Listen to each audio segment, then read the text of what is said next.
The Radio Misfits Podcast Network.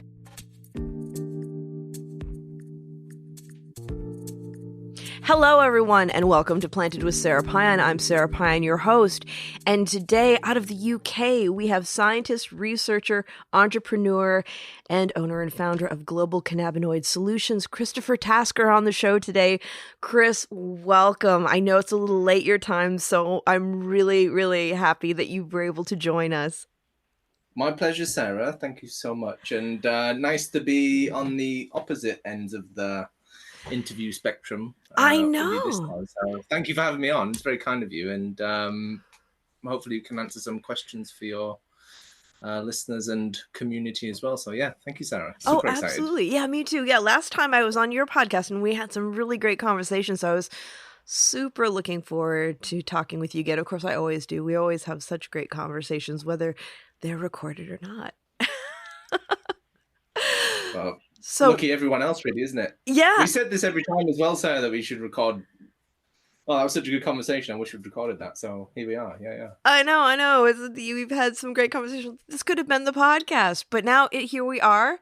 And first question, which I always like to ask all of my guests, was what was your first cannabis experience? Well, first time I heard about cannabis, I was in a maths class and a friend showed me a video of some cannabis plants being grown. And I want to say Jorge Cervantes, or there was a the long-haired gentleman. Yeah, Jorge. Talking about cannabis and how to grow cannabis. And I remember looking at the screen going, what am I looking at here? This is the most insane combination of people, settings, and shrubbery that I've ever seen. And I was probably about 16 at the time. Fast forward to university, obviously cannabis is everywhere. And first interaction, I suppose, and first hearing about it was probably more sad stories from friends, older siblings who'd had perhaps negative experiences with their family members that had maybe consumed cannabis and had a psychotic episode, or they'd maybe not been in the right setting and become quite anxious and frustrated, or the opposite, depressed as well. And so first experiences were all sort of secondhand through other people and hearing, oh, it's terrible stuff, or it's so dangerous, or stay away from that, it's going to give you psychosis. And I'd never really, cannabis wasn't on my radar whatsoever until I got to university, really. And obviously, college and university, everyone likes to dabble in all of the joys of life, not just as alcohol, we do, cigarettes, and what else is out there. And so that was really when I first started hearing about cannabis. And unfortunately, it was all related to the black market, organized crime, things like that. And so I'd always had this external view, secondary view of cannabis. Also, to mention, most of my family are law enforcement, so we didn't talk about drugs. We didn't look at drugs. I didn't even know what drugs were, really. It was just this sort of extraneous, almost extraterrestrial substance or word that I kept hearing. I was like, what on earth are we... What's all the fuss about? It's a plant. And that's when I started to think, well, this is kind of interesting. And that's what piqued my interest initially. And first thoughts about cannabis looking back was, why is everyone making such a big fuss over a plant? And that's what I found quite funny, to be honest. And this was in high school before trying cannabis. And I found it quite hilarious that we were so scared of a plant. And schools were terrified of it. Parents were terrified about it. And I just remember, being shocked at how people were fearful of part of the environment, talking about as if it was a criminal, but it's an inanimate object. So I found that's my very first hearing about cannabis as a teenager. And then university, I ended up doing medical research for my degree. And that's when I saw CBD and the gut as an option to specialize in. And that I found even more hilarious, because I'd obviously heard everything about cannabis. Oh, it's so evil, don't touch it, stay away from it. And then in my medical research degree, ended up being offered it as a a research area. And so that was really when that conversation, I guess, I started pulling the thread, so to speak, of trying to see I've heard about CBD, I've heard about cannabis, how is that all tied together? And then obviously you look at you hear about, my uncle or auntie or my uncle's best friend treated his cancer with cannabis. And you hear so many little segments before you actually get exposed to cannabis, I think. And often that secondhand information is usually quite different from the truth of the matter. And so whilst I was doing my medical research degree, I started to go down the avenue of seeing, what does the research world talk about? What does the research world say about cannabis? What's their sort of conclusions? What does the science show? And that's where I started to see the sort of dichotomy between the public perspective and then the research perspective, and what the sort of science and facts and the truth were around cannabis as a product and as a substance. And so it's always been a very taboo topic in the UK. And then especially at university, or you don't talk about drugs, you just accept everyone does them, but don't say anything about it. And it's this really strange underground conversation. Obviously, it's got a bit better in the UK now. There's conversations in the media, there's conversations in the news, and I suppose friends and family all talk about cannabis or CBD in some way. 8 years down the line, but my first exposure from high school to university, that's sort of where the journey started for me. And then, fast forward 8 years now, nearly 9, ended up setting up a business in the cannabis industry, ended up doing a master's looking at colorectal cancer, looking at how all these compounds work in humans. And so if you'd asked me at 16, what do you want to do when you're older, Chris? It would be, there's no connection between then and now, really. So it's been a strange little journey that I've been on, and also ended up having lots of strange cosmic connections. And then also, that's, I suppose, our little connection there as well, Sarah. Right. When it comes to cannabis, diseases, health, and then life in between as well. So it's got, I guess, depending on who you ask, they'll probably talk about a different section of that conversation, whether it be the fearful side and the taboo, or the statistics and science. And so there's it's been an interesting journey and really cool, and I've met lots of lovely people, including yourself, Sarah, along the way. So it's been absolutely superb. Very lucky to have found a legal way into talking about cannabis that doesn't criminalize me in any way. Well, that's it. And going on that, being that you do come from a family of law enforcement professionals, how do they feel about that? How are you able to explain it? Has there been some normalization, destigmatization in your conversations? Well, initially, when I said I was going to research CBD, there was a lot of looking around at the dinner table going, well, isn't that cannabis related? And isn't cannabis dangerous? And haven't we been arresting lots of people for cannabis all these years? And obviously, my family sees the organized crime side of things initially, and they think, oh, well, by proxy, you're connected to all the organized criminals. You should stay away from that. Don't you know it's a taboo topic? And really, their perspective, they're completely naive to the medical research of things and science as a whole. All our family does sort of public service work. Mum's a nurse.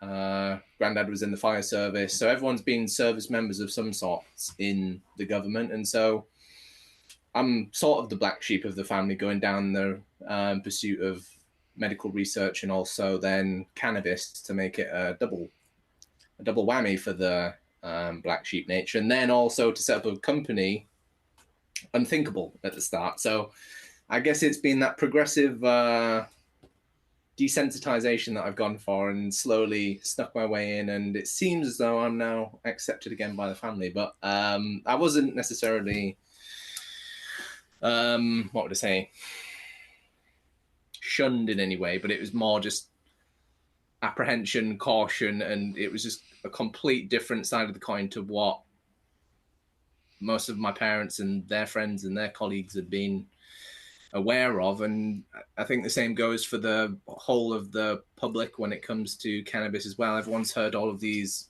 horror stories, or they've heard the tales at college, or they've tried it at college, but they haven't had clear information, facts, or impartial guidance on what the truth of the matter is and what else is going on in the full conversation around cannabis, basically. And so it's been an interesting transition. And funnily enough, I ended up doing training for police forces, speaking with policemen and police commissioners about cannabis science, what's going on, why are our constituents using cannabis, don't they know it's dangerous, don't they know it's illegal. Patients with brain tumors getting arrested by the police, treated like criminals because they've grown cannabis for their brain tumor.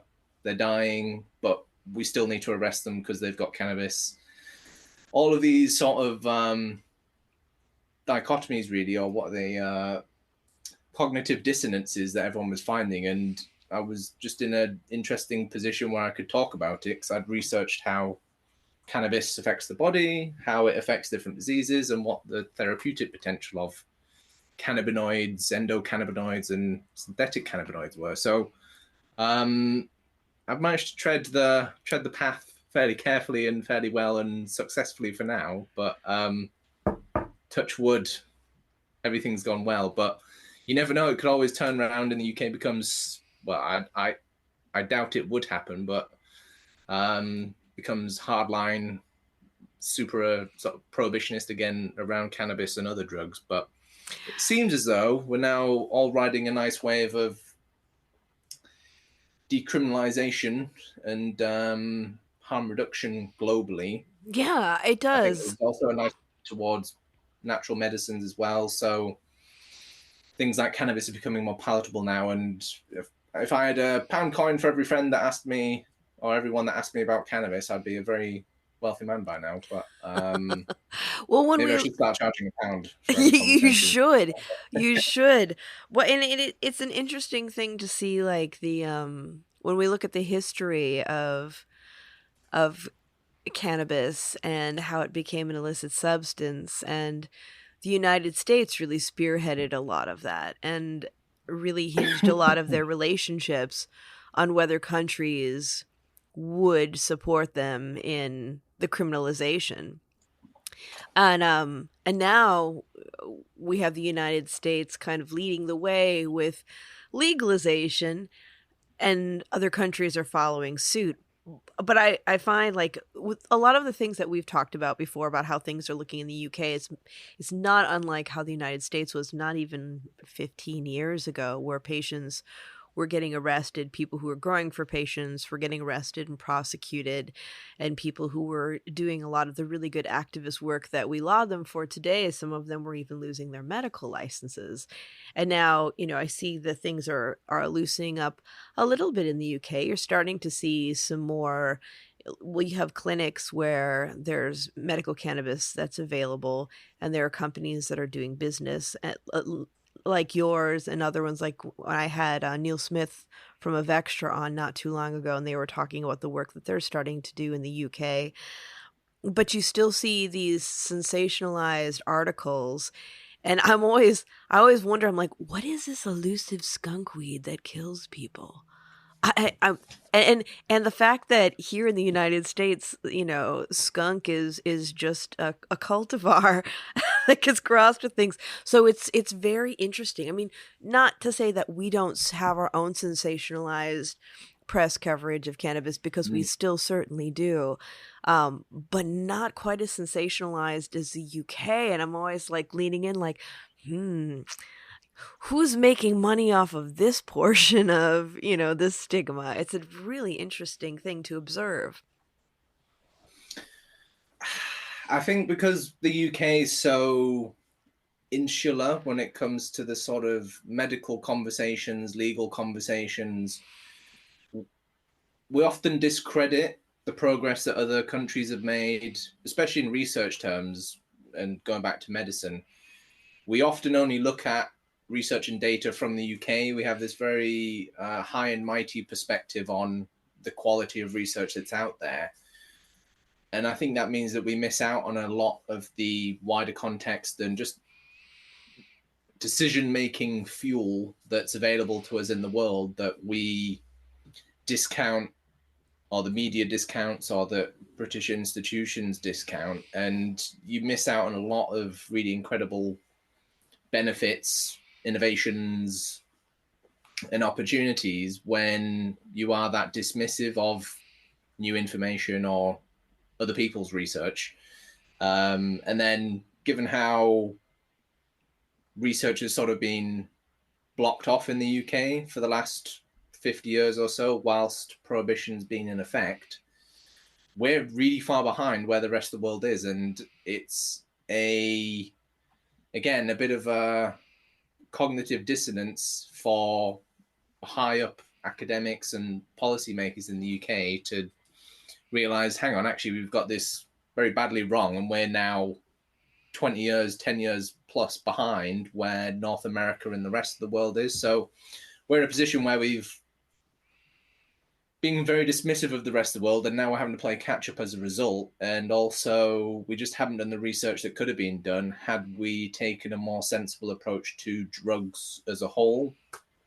And so that leads to conversations such as those around skunk and skunk madness and all of these different terms that get thrown around. And in reality, it's not cannabis. It's more, again, the context around cannabis. How is it consumed? How is it produced? What setting is it consumed in? How is it consumed? What about the body of the person that's consuming it? Are they predisposed to different issues? Have they already got health concerns? There's a lot of different factors that go into a healthy conversation and a healthy debate, but obviously in the media and the news, and when it comes to getting clicks and attention online, it's very easy to dangle those little bits of clickbait, maybe, that get people to buy that paper. Oh, skunk madness, what's that? Or the fear-mongering hide your tends kids. to stoke interest. Yeah. Skunk's gonna get you. That's right. Yeah, it's almost like a demon in the night that people talk about, but in reality, there's a lot more that's been overlooked, and it's incredibly oversimplified. There's a lot of industry lobbying going on. Mm-hmm. Most of the media, if not all of the media in the UK, any articles are paid for by someone or something. So there's always a journalistic twist or a narrative Personal or a interest. message that's being pushed. Personal interests, governmental interests, political interests. So it's very hard for the average person on the street to be able to actually dig through that, decipher it all, and start making sensible decisions for themselves. And why. I was just thinking, like, it's a double-edged sword in many ways, because there are some really, with the way you are with health in the UK, there are some really good things. Like there are different pharmaceuticals and chemicals that you don't allow people to consume in the UK that are harmful, that we allow here in the United States. And so there's that side of it that's very positive, that there's a lot of critical thought around that, especially like things like, artificial dyes and certain, there are pharmaceuticals here that we're still giving people that cause harm that the UK no longer allows, which is good. But then you get the other side of it because of the conservative approach to research and information around cannabis. And one of the things that you and I have talked about, and I've talked about this with other colleagues from the UK and Europe, is your National Health Institute has not really embraced cannabis or any of the research yet, and that's been one of the major roadblocks. Yes. Yeah, we've got a few different institutions that sort of ring fence medicine and medical decisions in the UK. Mm-hmm. Without going too much into detail about what all of those are, because it's quite boring. Essentially, there's several committees that approve and validate and review what actually makes it into the medical curriculum or into the medical guidelines and systems within the NHS. Oftentimes, all of those lovely people do also have industry affiliations, industry connections. They've got a lot on their plate. They're busy people. They're also incredibly hardworking medics. And with all the goodwill in the world, nobody knows everything about everything. And so for those institutions, groups, and people at the very top of the hierarchy, there's a lot of responsibility on them, but also there's a lot of pressure and sort of fear around relinquishing some of the responsibilities or making decisions and changing the status quo. There's not such an appetite for change in the UK. We're very conservative and like to stick to what we know and what's always worked and go with the processes that we've already got. But again, moving into the, well into the 21st century now, a lot of things are changing, technology is changing, research is accelerating, and our very old systems in the UK and slightly archaic systems in the UK are now struggling to keep pace with all the research and information and science that's out there. So government is so far behind, and not just government, but all the institutions under the government are a long way behind where research, science, and also the corporate world is as well. It's a shame, but also that's how most governments work. It's slightly bureaucratic, slightly slow. The system doesn't change too quickly, and I guess that's what's preserved the UK as it is. But it's also quite frustrating when there are medical advances or technological advances, because the system's not really set up to be that adaptive or be that innovative or that sort of nimble when it comes to evolving and making decisions and updating itself. So we get, on the one hand, we do have some benefits to the UK and how it operates. We are quite conservative and cautious when it comes to drugs and our health and the systems and the public's exposure to that. But also that does come with several cons to it and several things that mean that we miss out and the British public misses out on a lot of cutting edge advancements that don't necessarily, or will take maybe another 10 to 15 plus years to actually filter through the government processes and the institutions under there. So it's frustrating. We shoot ourselves in the foot constantly, and it's very much, I guess, just wait and see when it comes to UK. We're always very cautious, let everyone else get ahead, and then there's a big rush at the end to catch up and put ourselves at the front because we like to be number one. So doesn't everybody? I guess that's just, I think it's just part for the course for England and Great Britain as a whole, or the United Kingdom as a whole. And it looked. I think, oh, I'm sorry, I interrupted you. No, we've got a bit of a delay as well, Sarah. So that's always.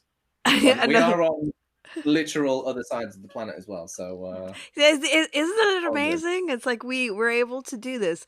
But I was just thinking about the fact that in the UK there's much more of an embracing of integrative medicine, where you have all sorts of modes of medicine, whereas here in the United States, even though we are starting to get more into that, but we tend to lean more on allopathic medicine and not as much on the integrative, although it is getting better. Although in the past few years, we've had a lot of alternative medicine that has been questionable as far as like, using veterinary pharmaceuticals for COVID. For some of those horse tranquilizers and horse dewormers, for people of certain political persuasions, which is not a medical degree by any stretch of the imagination. But it's what's going on with the patients, because I know that you have medical programs. I know that there are clinics. I also know that people who are engaging in the programs, like you had mentioned earlier, there's a significant risk for getting in trouble with law enforcement. But how is it set up? It would be my first question. And then my second question, because your government is different than ours, what is the process to create better policy? Because here we have local representatives that we vote for, and in our national elections we do. So there's a lot of lobbying and work that and things that the public can do to get involved and to become more visible to those who depend on our votes for their jobs so that they will change policy. So those are I know those are two big questions, but I think that our listeners would be really interested to kind of understand the lay of the land with that. And I know they're almost two podcasts on their own, but getting like kind of a I'll bird's give it eye a view. skim. Yeah. Yeah. I'll do my best to give it a rundown. Maybe the best place to start is just giving a bit of an overview of the UK infrastructure without going into too many details. Again, it's going to be a very high-level overview of the UK. Perfect. So we've got the government, which are at the center of most things. One offshoot is the sort of academic, medical establishments, universities, medical institutions. That might be the MHRA or the FDA, for example, in America. We've then got the industry, which is where all the business takes place, where all the money is, where all the special financial interests lie. And then we've got society, which is just the average layman, average guy on the street, the majority of the population, communities, councils, things like that. What the government likes to do is sort of hover between industry and academia and come to society when they need approval or when they need, let's say, legitimacy or credibility or public support, let's say. But the majority of the ideas that the government follows through on typically tend to be industry-led, from my experience, particularly around cannabis anyhow. There's a lot of great academic research and a lot of great academic information that's out there that doesn't make it into the industry. And so because it doesn't make it into the industry, it doesn't make it into politics as well. So where the industry and the government sort of rub shoulders, the lobbying ecosystem, let's call it, where lawmakers, policymakers speak with big businesses and they talk about, oh, look, this is what we need to make the industry better. This is what our reports show. This is what the data shows. And any company can make that data. There's no cross scrutiny or sort of cross analysis between any of those industry bodies. And then at a societal level, there's problems that people are experiencing, but they don't get carried up to the governmental level to be able to be discussed or lobbied for or pushed forward. So a lot of the time, the government typically pushes forward with industry ideas, uses academic medical institutions to try and legitimize some of the industry maneuvers in some way, and then community, society, and the public just get what they're given at the end of it. Obviously, it's money that makes everything move and makes the world go round ultimately. And the government sort of at the center of that three-pronged ring where you've got the majority of the public, the industry pushing forward with different profitable initiatives that they see as useful. And then you've got the academic sphere, which is sort of trying their best to bring some fact and science and logic and objectivity to that whole conversation. Now, in reality, whether that works or doesn't work is to be discussed. But what that's meant for the UK is that we've got a profitable industry, next to no academic development going on, very little research, very little medical understanding, if any. And then the public, who are just vulnerable and they don't know, they've got no way of deciding what's in their interests, what's not in their interests. And they also don't really get a say in any of that conversation as well. So most of the British industry and cannabis ecosystem that we have at the moment has been industry led. It benefits the industry most, and it doesn't really do anything for academics, doctors, the medical world, and then by proxy, the public, communities, or the average citizen. And so there's this disconnect between the public, who are the ones that the laws are meant to be changed for, and the actual policy that ends up getting created by the government. And so the policies don't necessarily benefit the public. They typically benefit the industry that's lobbied for those policies. And that's most industries as a whole. It's not there to... Industries are amalgamations and groups of people from society, but there's typically a financial interest attached to that. And so the way that that's panned out for the British public with regards to how the cannabis ecosystem looks now is that these companies can sell cannabis to these patients who have legitimate medical conditions, but those companies don't know how cannabis works. They don't really teach the patients anything about the medicines, how they work, how to use them safely, what to do if you're stopped by the police, what to do at work, how does it relate to my employment, let's say, how's that going to affect my health insurance, how's that going to affect my housing. And in addition to that, it's also very cost prohibitive. So if you can't afford to pay for the private prescriptions that have now been legalized, let's say, by the government, then you are still a criminal in the eyes of the law and in the eyes of the government. And so they've created this microcosm almost of legality where cannabis can be given to people who qualify for it under strict guidelines. It can be prescribed to them by doctors that don't necessarily understand cannabis, how it works either, don't understand the physiology of the endocannabinoid system or how the different cannabinoids affect the body. But that's legal. But if someone chooses it to grow it themselves at home who can't afford these private prescriptions, which can cost thousands of pounds a month, then they're a criminal as well, even though it could be the same patient with the same conditions.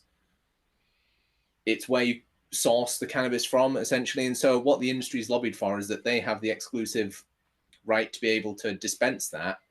The average citizen shouldn't be in possession of cannabis in the eyes of the law. And so everyone's sort of caught in this, I don't know, it's like a interesting access pathway, which is very narrow and financially prohibitive, and also really inconvenient for a lot of people as well.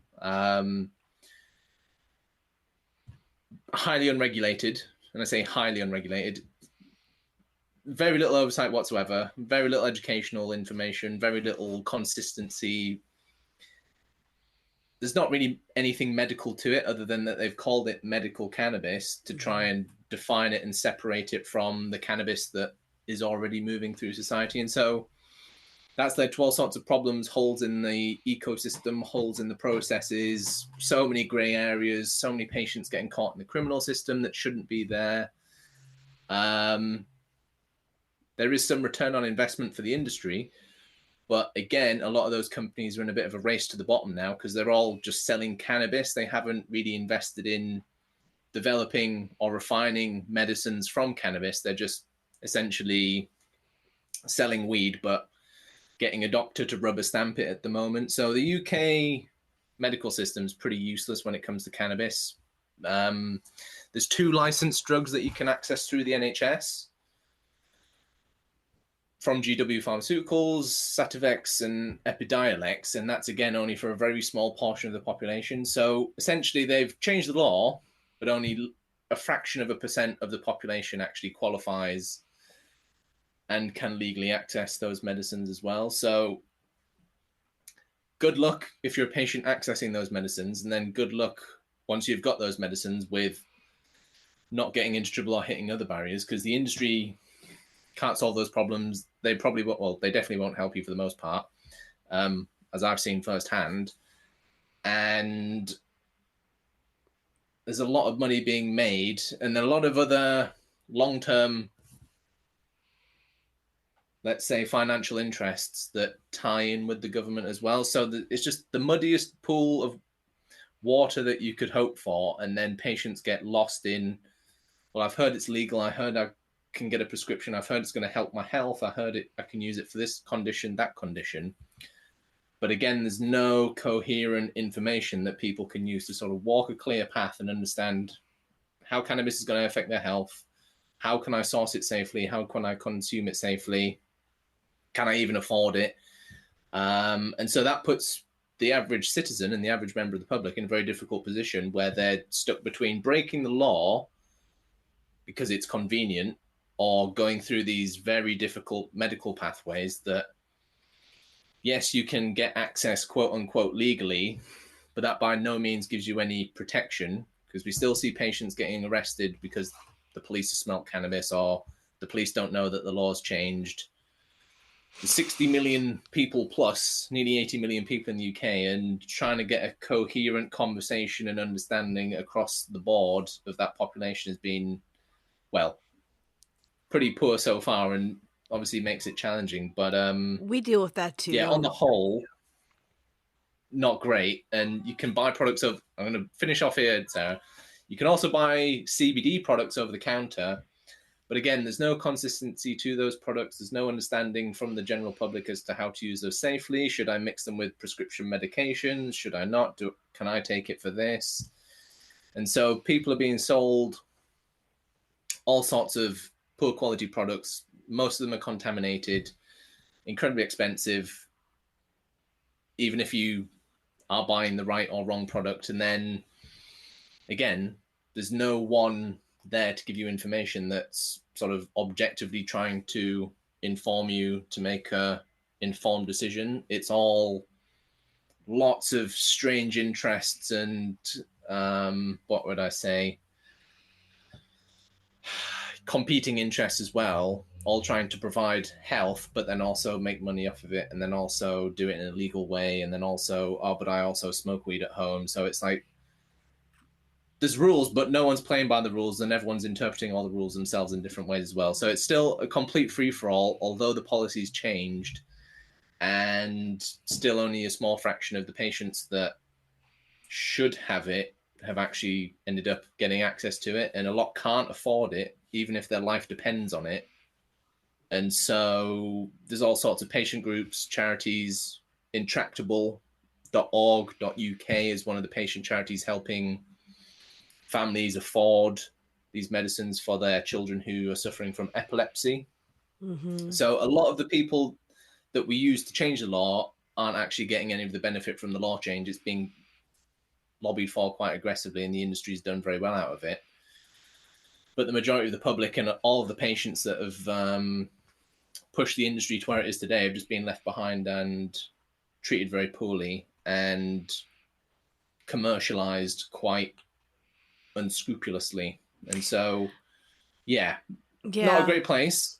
Getting there, we've moved the needle slightly, but also if your life depends on cannabis medicines, it's going to be difficult. You might get access. It's probably going to cost you a fortune. You might have to sell your house to be able to afford your life-saving medicines. So in that sense, it's not much better than anywhere else in the world. And a lot of people, for that reason, choose to self-medicate, produce their own cannabis at home, and do what they can to sort of survive and get by and just stay out of the way. So you're it's like, a mess. Yeah, it's a mess. And you're looking at, even if you do have access, you're not even sure if you're getting the right cannabinoids and product and mode of use that you would need. And it's very similar to what we've seen here in the States, although now, we aren't dealing with as much on the legal side. I mean, it's still, especially in states that don't have programs, you're still dealing with legal issues, but we in many ways used the patients to create legalization and the adult use market, and then they were forgotten. And so we had medical cannabis. People didn't really know too much about it. Like when I was going through cancer, we weren't talking about CBD or other emerging cannabinoids. We were talking about THC. And even then, when you went to a dispensary, you couldn't get the information that you needed to create the relief that you desired because people were afraid to give you information. And then as the medical cannabis program started to develop more, and I speak through the lens of California, we started to have more people who understood the science and how to be able to help people. And that's a lot of the work that I was doing for a long time. But then when we got into legalization, that's when they were like, we can't talk about this anymore. It's not compliant language. And so all of a sudden, products that were helpful for patients were no longer available because they weren't deemed necessary for an adult use market. We couldn't give people information to help them because it could be construed as giving medical advice. And in some ways it's not it was a good and a bad thing, because there were knowledgeable people who were muzzled, who weren't able to speak to a lot of the things that would be helpful. But we were also stopping a lot of the companies that were making false claims, or an overzealous bud tender who might be giving information that they had no business giving. And it's a lot of stuff to untangle, because we know, even there's the research, but there's also the stories. And I know that, in research, it's like, well, anecdotal evidence is not evidence. It is not research. But when you look at generations and centuries of cannabis use and what it was used for medicinally and how it was appropriate, even like with some of the things that we see with herbal medicine now, and then research actually reflects on the fact that, yes, indeed, what they were using it for, like, what was it? I was watching Downton Abbey the other night. I know, I'm behind the times. Favorite. I love that. Yeah. And they were talking about, the 1918 flu, and the doctor was like, give them milk and cinnamon. And I'm like, what's that? And I like start to go in, and it's like, oh, they used that as kind of like an antiviral with the flu. And then research later on showed that there was effects. And somehow that information, was gleaned. And it's like, we just, I feel like cannabis is very much the same thing, where it's like, you might meet somebody who knows something about, they can give you some information, but by and large, everyone's like, nothing has been proven. You can't give advice. Or you get these people who are like, CBD will cure your COVID. No, it won't. It's just kind of like, there's so much to sort through. And how do you do that? And then also, take all the juicy bits to be able to push it towards advocacy and better policy, especially when like a lot of the people who are involved in the product side of it don't know much about what they're growing. And the bottom line is that they're looking to make money. So when we get into legalization, they're going to want to be hands off with the whole medical thing anyway. And they're like, forget about the patients. That was a headache to begin with. I just want to sell weed. And that is the current state of the cannabis industry at the moment, Sarah. It's just basically a glorified dispensary system where there's a doctor that knows very little about cannabis, is there to just rubber stamp the prescription process and essentially give drugs to a patient that knows nothing about the drugs prescribed by someone that doesn't know the drugs properly either. And it's just a bit of a farce, to be honest. There's not much logic or we saw that here too. Yeah, I mean, when I went to go see, because I used to have to get my medical recommendation not only as a patient, but as somebody who worked in a dispensary, and the doctor that I used to see used to pump me for information because he knew I understood what I was talking about, and my staff as well. He'd be like, my colleagues, he'd be, asking, well, what are you recommending for this, or what are you recommending for that? But, he also was giving me like advice for my colon cancer. And I was like, dude, I checked you out. You're a hand surgeon. Like, you shouldn't even be. Don't talk to me about my cancer. Like, you're, a lot of it here in the States, the doc in the box were a lot of times people who were, perhaps on their way to retirement. And this was another way of generating revenue. But it's that whole thing of knowledge versus institutionalization. They have the institutionalization to be able to make these recommendations, but what's the knowledge that they're standing on? And for somebody who has the knowledge, like when I was teaching college and people were like, so where did you get your degree? I'm like, we're creating the education now. It doesn't exist. And that blows people's minds, because we stand on institutionalization, whether if that person has that piece of paper, whether they know what they're talking about or not, they have that piece of paper. We even see that here in the United States with like, the like the crazy reality television things that we have with things like Mm. Dr. Drew. And you're like, what kind of doctor are you, man? Like, you give crazy Yeah, advice.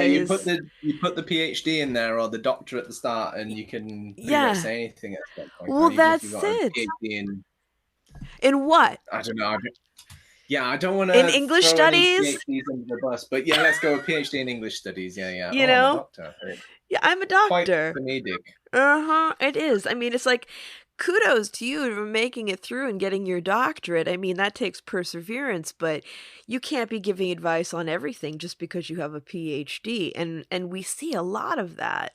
And we need to have more conversations about things like that. It's like stay in your lane. To your point, Sarah, I think like going back to institutionalization. That's a good word. Sorry. Um, a lot of medicine is very procedural. You don't necessarily need to understand all of it, but as long as you know the procedure, you're pretty safe. Yeah. And that's UK medicine. Everything's based around guidelines. As long as you follow the guidelines and do what the guidelines say, you don't really need much knowledge. You just follow the recipe book, for example. And for something like cannabis, because there's so, well, medicine as a whole, there's so many areas to medicine, there's so many cross-pollinating areas that unless you to expect that your average doctor is going to understand everything about medicine, the body, your disease, you're yeah, you're spraying and praying basically. And what I would like to see more people go for is, and which is sort of the path that you went down, Sarah, was just you've got to be the most informed person on your own health and on your own conditions, on your own diseases, because otherwise you can't make an informed decision. And in medicine, and particularly in the UK, we have this big push around making patient-centric decisions, and obviously do no harm. There's a lot of different oaths and principles that we're taught in university around medicine, medical research, things like that. But when it comes to the actual application of that in hospitals, in clinics, a lot of the time it's the doctors making the decisions and the patients are clueless as to what they're consuming, why they're consuming it, which is fine. Not everyone needs to know everything about all of the tablets and medicines that they're taking. But in the UK, we have a big problem with having an over reliance on our doctor and the doctor's capabilities and the doctor's ability to be able to, in that 15 minutes that they see you, be able to make a smart, intelligent decision about your health and the future of your life. And I think that's something that the majority of the public underestimates, is just how much risk and how many variables there are and how many unknowns there are when it comes to just medical interventions as a whole. Although we have clinical trials and we like to pretend like, oh yes, we know very certainly what's going on, for the most part, when you put drugs into the body, we have no idea what's going to happen. No, And we just don't. because you're taking a tablet that's been verified and certified and qualified, there's still placebo effects that occur. We have no idea how that occurs. There's still random adverse reactions and genetic sort of predispositions that we haven't identified. Chemotherapies are a great example with regards to, well, there's not just one chemotherapy for all. There's numerous chemotherapies, and every cancer has a unique reaction to different chemotherapies as well. And so, And your body. I mean, we're walking chemistry experiments. And when we look at the fact that, especially with here in the States with insurance and the fact that they only have so much time with each patient, it seems like the medical establishment is leaning more on standardized protocols instead of looking at the individual patients. Like when I do trainings with pharmacology students, they're like, okay, the question is kind of like, all right, this patient is this old and has this. Give me the ratio and the dosage. Go. And I'm like, okay, so it doesn't work like that. yeah, What we want to be looking at is really paying attention to, starting with low amounts and, looking at finding the ideal ratio at the lowest volume that creates a desired reaction in the body, but that takes time, and it takes observing and giving your patient the tools to actually record what's going on so that they can report back to you, and taking into consideration that, I mean, our endocannabinoid system is directly, connected with our nervous system, and our brain chemistries have so much to do with it too, because with the thousands of people that I've worked with, some of the anomalies have come from people who have really interesting nervous systems, and just, as human beings, we're so amazing with the way our body chemistries, there are things that are, we see patterns, but the anomalies as us as individuals are vast. And the fact that, we don't take that into consideration when we look at, the total health of a patient, and that the advocacy relies totally on the patient being able to stand up for themselves and make these observations and maybe learn more than they can wrap their heads around the medications that they're using. I mean, I think that our work that we have in cannabis isn't just about cannabis. It also highlights the major gaps and discrepancies of how the medical establishment works.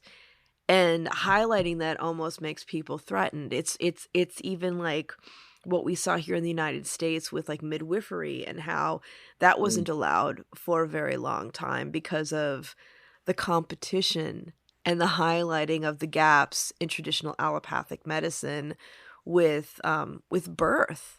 I mean, the fact that women, some of the practices around birth that we now look at as, barbaric almost, that came out of allopathic medicine, and now we're going back to a lot of more traditional means, and how, but it's not a good or bad thing. It's more of a, how can these things work together to create a better system to support patients, and also having the conversation that what works well for one person may not work well for the other, because even though we do create our own endogenous cannabinoids, some of us don't tolerate phytocannabinoids, and the different modes of use resonate differently for people. It's not just about, one thing that comes into play is, the modes of use. What are you using it for? What's the window of relief that you need? How fast do you need to feel it? That can often inform us on the mode of use. But also, does it work for you? Because some people don't even metabolize edibles at all. So, having those conversations and looking at the policies where one thing is allowed and another thing isn't, and it's not informed by truth and education and information, it's informed by stigma. And I get it. Yeah. We're human beings. We're constantly fearful, and we much more want to believe, whatever we get by hearsay, rather than having that critical thought and realizing, yeah, that might be fine for that person, but it's not great for me. And when we look at, cannabis policy, one of the biggest things I tell people is we have to have the conversation around this. It may work for you, it may not work for you. And if it doesn't work for you, that's okay. Because we often see this evangelism around, well, if it doesn't work for me, or I've had a bad experience with it, Yeah. obviously across the board, it's Oh, bad it's a for myth. everybody. It's hogwash. Yeah. Yeah, completely. And let's make sure that, and let's save the children and make sure that nobody gets it. And it's kind of like, There's okay. a bit more to it than that. Yeah. There is more to it than that. I was just thinking, I've made a few notes there, Sarah, about the interplay between science and research, medicine, and then the actual industry around some of that. Mm-hmm. And I think a lot of people underestimate just how much of an influence the profit and the commercial side of things has on the outcomes of studies as well. Indeed. And I was going to pull up some numbers quickly, Sarah, as to what the difficulties, let's say, between finding a happy status quo that we've been talking about between those worlds, because obviously everyone's coming into it with a different sentiment. People have different goals, people have different passions and ideas and intentions, and a lot of the time I think we place too much faith in the honesty of other people. Again, we're a open and honest society. We like to think that everyone's Has the got our best of best intentions at intentions. heart, and a lot of the time that opens up to a lot of naivety, potential for abuse, and also just accidental harm as well, which may not have been intended, but corners were cut and different interests have maybe intersected and skewed the data in different ways. And one thing that I was, again, as going through a sort of medical research journey and the sort of thought process behind that, I was amazed by how much of the actual research that goes on at universities and within the medical system is commercially funded or industry funded. I think nearly 80% of all research funding in the UK comes from industry organizations and businesses and commercial entities. And obviously not all research is contaminated in some way, but there's a lot of potential for abuse there when it comes to, well, these companies have a financial interest in pushing through certain drugs, certain agendas, getting things approved. We've invested £1 billion in this new drug and we need to make sure we get something out the end of it. Most drugs don't make it through to clinical trials because of horrific side effects. And oftentimes, well, even some of those harmful drugs make it through all of the qualifications and we don't find out until we give it to the public that it's actually not what we thought it was. And so the medical research process that all drugs go through isn't as stringent, isn't as binary and black and white and as perfect as we think. It's only as good as the people that are conducting the research, and it's very easy for researchers and companies and universities and different institutions to be swayed by political interests, financial interests, personal interests. My whole reputation and professional career hangs in the balance if I don't get this drug certified, or I've banked my whole career on this one drug and it doesn't go through. I need to make sure it gets there. And unfortunately, that has a downstream impact on people's health, which they're not fully aware of. And it's something that I'd like to try and talk about more, is that research isn't perfect, science isn't perfect, and doctors aren't perfect. We know politicians aren't perfect. And so the only person that you can really count on is yourself, and not in a sort of existential loneliness sort of way, but in the sense that you can trust your opinion. You might be wrong, you might be sort of suffering from some self-delusion in some way, in some capacity, but understanding your disease, understanding your health, only you can take responsibility for your own health. Relying on someone else to take the responsibility for your health and well-being and your quality of life is a slippery slope. And there's so many people that get spat out on the other end of the National Health Service, for example.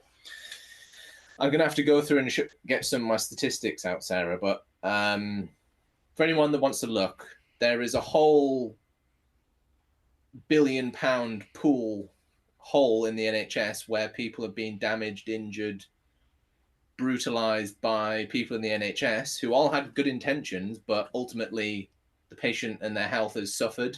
And had they hopefully been in a more informed position, they could have eliminated a lot of that. But in the UK, we surrender, and it's all over the world really, the public surrenders a lot of their independence, let's say, or autonomy to doctors. And going back to Downton Abbey, the doctor in Downton Abbey was seen as the local god. He could heal people, he could cure people, he could also kill people accidentally, but you could pretty much get away with it then. Right. Now we're just starting to see just how inconsistent medicine can be at times. We can follow the same procedures, we can follow the same processes, but we often get very different outcomes. And I think going back to connecting so many dots here, Sarah, going back to what you were saying there about the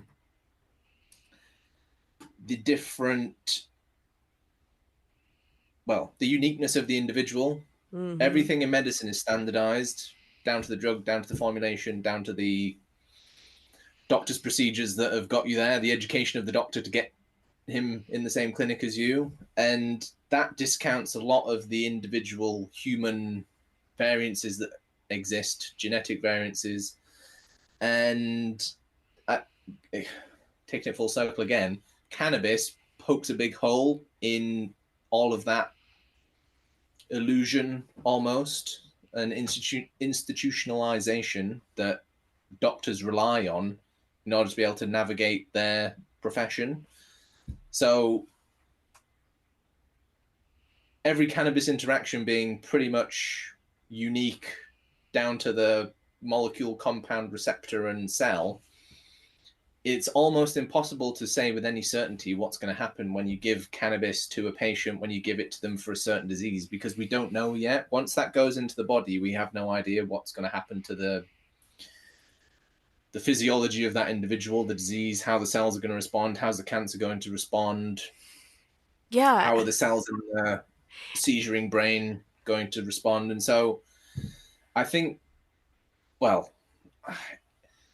it never hurts to be skeptical and scrutinizing of the information that you're given, and especially when it comes down to health decisions.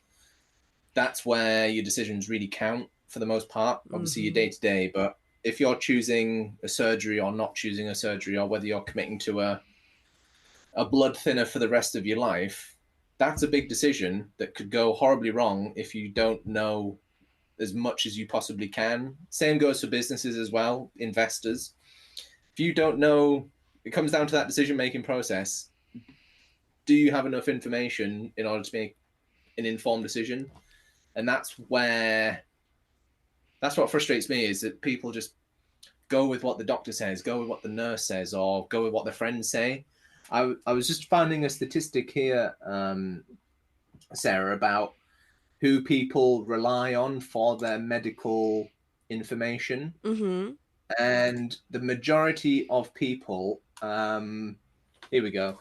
So research suggests that just 37% of the public trust medical research, whilst 65% trust the experiences of friends and family. And oftentimes friends and family are also known to exaggerate things. Or, oh, that was so awful, I didn't like that. Or that was so useful. Or within the spectrum of opinions. And what are we basing our decisions on? For the most part, it's just what our mum says, what our auntie says, what our cousin says. And again, I think just as a society and I don't know, as a species, we're very reliant on everyone else for everything that we do, and we relinquish a lot of autonomy when we go about our day-to-day life and when we interact with medical professionals, lawyers as well. But I like to try and reduce things or distill things down to the bare essentials. But cannabis just pokes into so many of these different philosophical issues, medical issues, political issues, physiological issues, blank spots, holes, and different narratives.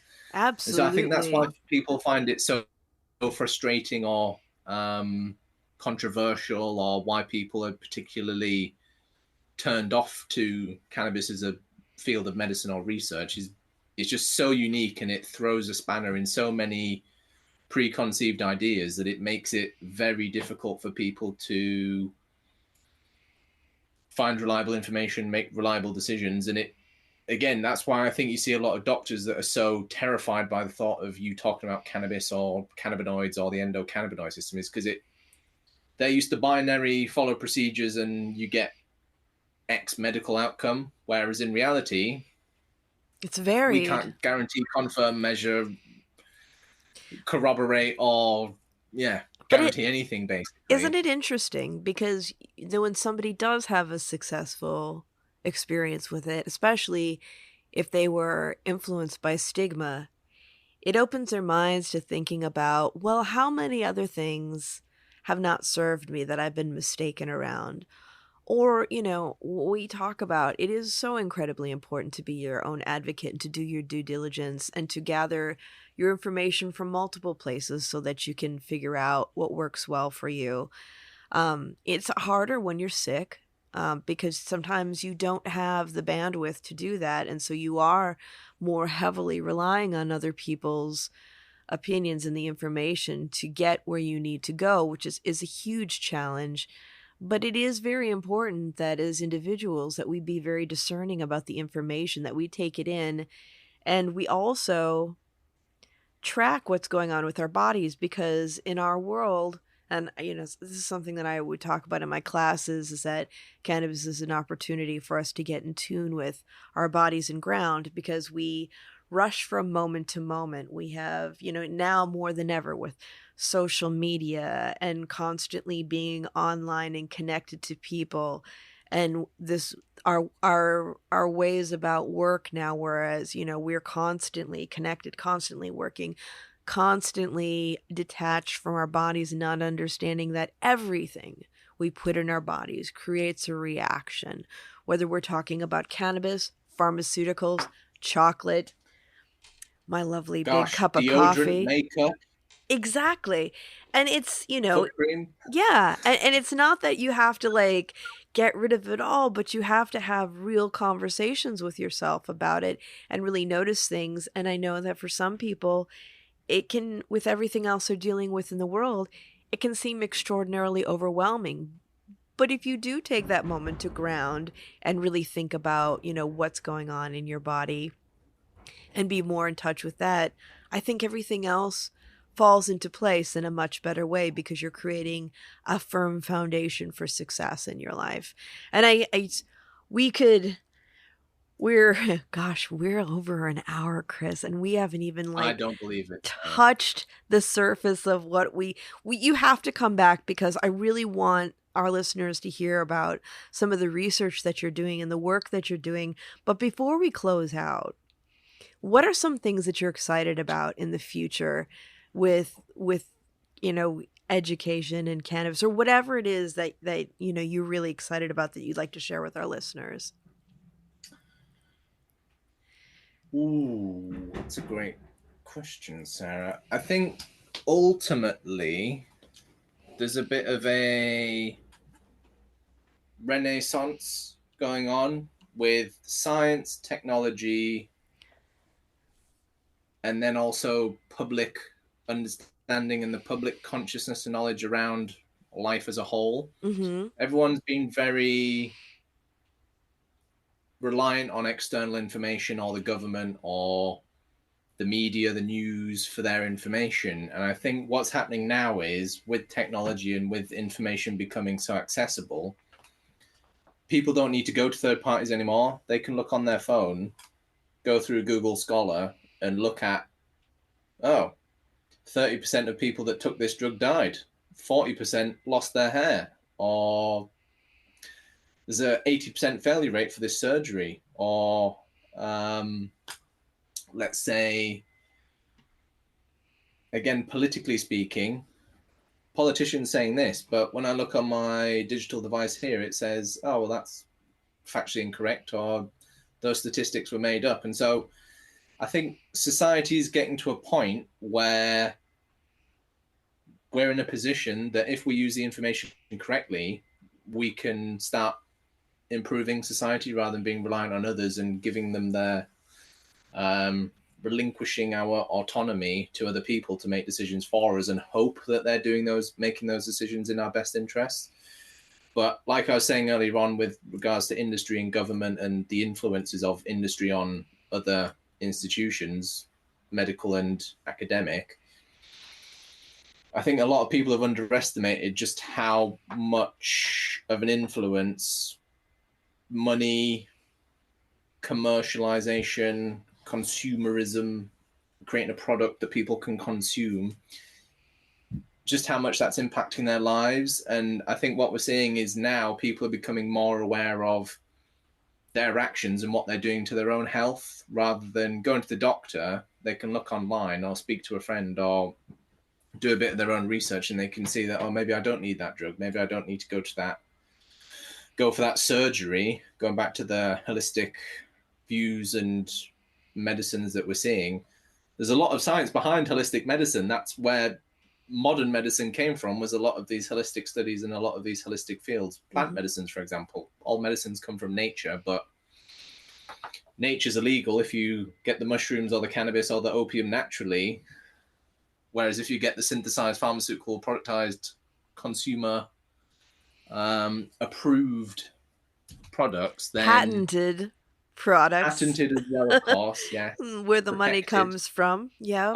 I think people are seeing that juxtaposition, I'm going to say dichotomy again, and cannabis, medicinal mushrooms, psychedelics. I think people are starting to see, hang on, there's a lot more information out there that we're not being made aware of. And I think a lot of doctors are catching on to that as well. Once upon a time, doctors thought that the education that they were receiving was everything that existed.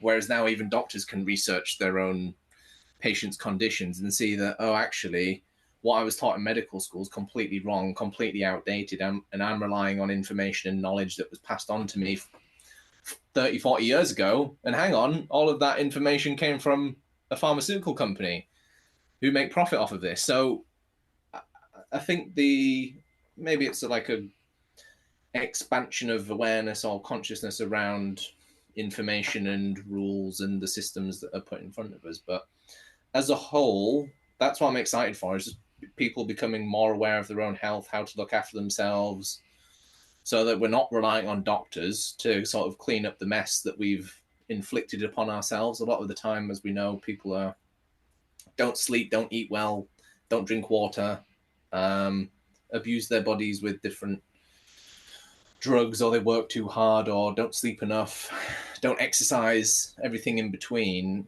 And I'm excited to see what improvements come about from people taking responsibility and realizing that, I can, there's so much information out there at the tip of my fingers that I can make my own decisions now. What do I need a doctor for? People are using ChatGPT instead of their lawyer. Great example. I don't know. ChatGPT hasn't gotten there yet.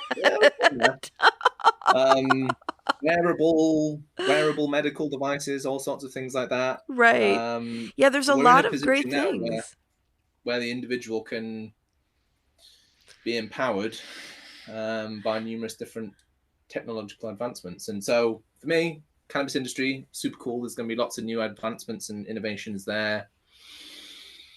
Biotech, new medicines, refined medicines, everything in between. But yeah, unfortunately, we're in this sort of outdated shell that is the UK at the moment, but that bubble's slowly bursting. And I think as long as we stay independent and thoughtful and keep it growing our awareness of what's around us, then everything's going to move in a very positive direction, a scientifically beneficial direction, one that's more logical, innovative, productive, efficient, and beneficial to everyone in the system and everyone across the landscape, ecosystem, society, everything in between. So that's what I'm excited for on a very cosmic scale, should I say. But also, I'm excited to see where the industry, cannabis industry's medicine and all of this sort of natural medicines renaissance leads people. And for now, I think there's a lot of people that, see quite a bright future, see the other opportunities that are there. They're not blocking off some of this new information like they were, and it's all becoming quite socially acceptable to understand that, actually, natural medicines, things from nature can be quite medicinal and healing to the body. We don't need absolutely, and we don't need hyper-engineered it doesn't have to be this or that. It's all of it together works well. And as human beings, Context. yeah, Yeah. exactly. Because we tend to, grasp new knowledge and then discard the stuff in the past. And it's not an either or, it's more of a yes and, where you have natural medicine that can actually work well with allopathic medicine. And I always want to say traditional allopathic medicine, but herbal medicine is much more traditional. It's much more part of our history. Allopathic medicine is very new, It's an actually. extraction almost, isn't it? It Like, is. And we need it all. And along with critical thought and really looking at not only the new ways to do things, but understanding the wisdom of some of the older ways. And it's a very nuanced way to look at the world, a very critical way of looking at the world. And I'm really excited to see what happens in the UK and how, along with the policies of the United States, how that ends up influencing the policies throughout the world. It's a very, in some ways it's a frustrating time, but some ways it's a very exciting time to see, what we have. And the next time that you come on, I really, seriously, Chris, you have to come back on, because we just geeked out on this, but we really need to talk about a lot of the work that you're doing, your research and education, because for our listeners out there, Chris has been doing a lot of great research and a lot of great outreach with education, and is really doing a lot to further the movement in the UK. We get together and we geek out on all these things with policy and critical thought, but there's a lot more that goes into this, and a lot more that you're doing. And for people who want to follow you in your work, how can they reach you? What's your yeah. website, social media, things like that? Yeah, thanks, Sarah. We got quite philosophical there, didn't we? I Very, love it. I mean, I think I'll it's give because the any space day. background was going on, so I was thinking on a sort of cosmic level there. Oh, I'll always get Um, cosmic with you, Chris. You know that. I think, well, to answer your question, best place to find out about me, what I do, what Global Cannabinoid Solutions does, our little science company. Essentially, we've got a website where we've put as much information around cannabis science, research, medicine, everything in between for the public, for investors, for businesses, entrepreneurs, so that they can help navigate this space. I've talked about there all of the inconsistencies, all of the nuances, all of the different problems. So what we've done is make a website called cannabissciencetraining.com, and that has got all of our resources on it, all of our free trainings, free educational information. There's some business trainings, business resources on there as well. And that is probably the best place to find everything related to the cannabis industry, cannabis business, educational information, public safety information that we've produced so far. And then from there, you can find our YouTube channels, LinkedIn's, all that sort of jazz, and reach out to us, speak to us directly. But yeah, we'll have to talk more. We didn't talk anything about the cannabis industry, really, did we? I just went on a bit of a tangent about medicine and I love philosophy it. and I mean, that's what industry and research.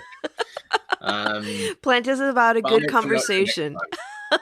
Yeah, no, thank you, Sarah, and I appreciate you, allowing me to come on your podcast and It's always a talk to your pleasure. lovely listeners and viewers and community. And any problems, questions, anything related to cannabis medicines research, we set the company up to try and answer all these questions that I've not really given the answers to for a lot of them earlier on while I've been speaking. And so, we've got courses, trainings, videos, people that you can speak to. And so, hope all of that helps. The goal is to reduce harm, make everyone safer, but also give everyone the tools to make informed and independent decisions. And we'd love to see you on some of our tools, on our resources, in our comments. So give them a test, see what you think, let us know. And thank you, Sarah, for another beautiful conversation. And I very much look forward to the next one, where we'll probably dive into all sorts of other things as well. Didn't get talked about cancers or anything like that just yet. Oh, we So will. We will. It's we'll get always, there. yeah, We'll we get will. there. It's always an organic conversation here. It's more about what's on our minds in the moment, and having that, because I feel like it's always such a rich conversation, and you and I could do a series of several podcast episodes, and perhaps we shall, because There's a series, yeah. yeah, there's a lot of information. And I think that, the initial conversation about, policy, philosophy, and the way the world works is a very, very important one. And I'm glad you were here with me to have this conversation today. So thank you so Thanks, much for Sarah. joining me. And I really look forward to, Absolute pleasure. yeah, I look forward to the next conversation we're able to share with our listeners. So thank you. Well, awesome. And Happy New Year, everyone, as well. Keep forgetting it. Yes. It's 2024 already. Gosh. Can't believe it. No. Thank you. Yeah, thank you, everyone. And everyone, remember, if you like listening, please give us a review, share it with a friend. Let us know what your favorite episodes are. And if you'd like to stay in touch over social media, we are Planted with Sara Pion on Facebook and Planted with Sara on Instagram and Twitter. You can also go to our website, www.plantedwithsara.com, or listen to us on our parent network, Radio Misfits Network, where there are other great podcasts, like one of my favorites, the Winemakers Podcast. So check it out. You can listen to Planted wherever you listen to your favorite podcasts, whether that's Pandora, Spotify, Amazon, Google, Apple, Stitcher, TuneIn. We are there. So join us, and until next time, stay curious, stay safe, and remember, it's a wild world out there. Be good to one another. Until next time, take care.